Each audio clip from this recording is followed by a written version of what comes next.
రాష్ట్ర వ్యాప్తంగా 4300 కిలోమీటర్ల సీసీ రోడ్లు నిర్మాణం చేపట్టడం జరిగింది అధ్యక్ష.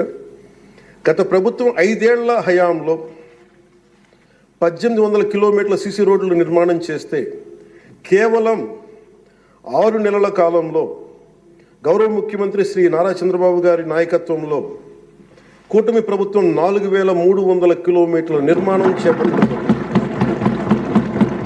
ఇప్పటికీ 3000 కిలోమీటర్లు పూర్తి కాగా ఇంకో 1300 కిలోమీటర్ల రోడ్లు నిర్మాణం ముగింపు దశకి చేరుకున్నాయి అధ్యక్ష. ఇవే కాకుండా పాడి రైతుల ఆదాయాన్ని పెంచేలా పాడి పశువులకి రక్షణ కల్పించే ఉద్దేశంతో రాష్ట్ర వ్యాప్తంగా 22,500 గోకులాలని నిర్మాణం చేపట్టడం జరిగింది అధ్యక్ష. గత ప్రభుత్వం 5 ఏళ్ల కాలంలో కేవలం 268 మినీ గోకులాలు మాత్రమే నిర్మించింది అధ్యక్ష. వాళ్ళు 5 సంవత్సరాల కాలంలో వాళ్ళు నిర్మించింది 268 మినీ గోకులాలు అధ్యక్ష. ఎన్డీఏ ప్రభుత్వం నారా చంద్రబాబు గారి నాయకత్వం వచ్చింది 22,500 గోకులాల మీద నిర్మాణం చేపట్టడం జరిగింది. అలాగే